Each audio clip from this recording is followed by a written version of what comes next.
সম্মানিত কৃষিপ্রেমী ভাই ও বোনেরা, আসসালামু আলাইকুম। আশা করি আপনারা সকলেই ভালো আছেন। আপনাদের সুস্বাস্থ্য কামনা করছি এবং আজকের এই ভিডিওতে আপনাদের স্ট্রবেরি চাষ সম্পর্কে বিস্তারিত বলার চেষ্টা করব। আপনারা যারা মূলত স্ট্রবেরি চাষ করতে চাচ্ছেন বা স্থির করেছেন যে আমি গত বছর স্ট্রবেরি চাষ করব বা এই বছর স্ট্রবেরি চাষ করব, তাদের জন্য আসলে একটা কথাই বলবো, তারা যদি আপনারা স্ট্রবেরির মাদার প্লান্ট যদি সংগ্রহ না করতে পারেন, তাহলে আপনারা স্ট্রবেরি চাষ করে সফল হতে পারবেন না। কারণ আপনারা যদি চারা থেকে সরাসরি চারা কিনে যদি আপনারা স্ট্রবেরি চাষ করতে চান, তাহলে আপনাদের অনেক পরিমাণ খরচ হয়ে যাবে, যেটা একটা কৃষক পর্যায়ে করাটা খুবই কষ্টকর। আপনি যদি 1 বিঘা জমি লাগাতে চান, তাহলে আপনাকে 2 লক্ষ টাকার মতো খরচ করতে হবে যদি আপনি নিজে চারাটা কিনে রোপণ করেন। আর যদি আপনি নিজে চারা তৈরি করে স্ট্রবেরি চাষ করেন, তাহলে হয়তো বা আপনার 40,000 টাকার মধ্যে সব কিছু কমপ্লিট করতে পারবেন।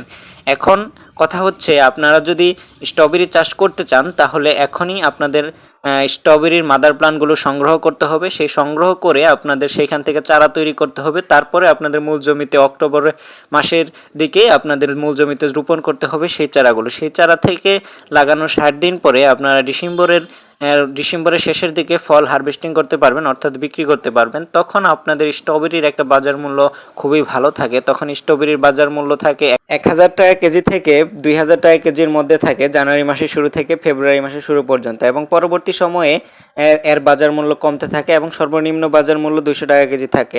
এখন যদি আপনারা স্ট্রবেরি চাষ করতে চান, তাহলে আপনাদের স্ট্রবেরির মাদার প্লান্ট সংগ্রহ করে চারাগুলো রোপণ করতে হবে। আপনারা যদি স্ট্রবেরি আসলেই চাষ করতে চান বাণিজ্যিকভাবে, তাহলে এখনই আপনারা আপনাদের মাদার প্লান্টগুলো জমিতে রোপণ করেন। আমাদের কাছে স্ট্রবেরির মাটি কাটা চারা এবং প্যাকেটের চারা 2 রকম চারাই পাবেন। আপনারা যে চারা নিতে চান আমরা সেই চারাই দিতে পারবো ইনশাল্লাহ। আপনারা যদি এখনই মাদার প্লান্টগুলো আপনাদের মূল জমিতে রোপণ করেন, তাহলে আপনারা কেবল অনেকগুলো চারা তৈরি করতে পারবেন এবং আপনাদের চাহিদা মতো চারা রোপণ করতে পারবেন।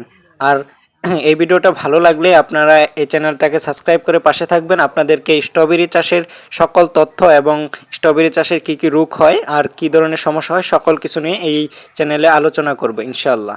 তার জন্য আপনাদেরকে এই চ্যানেলটাকে সাবস্ক্রাইব করে পাশে থাকতে হবে। এরকম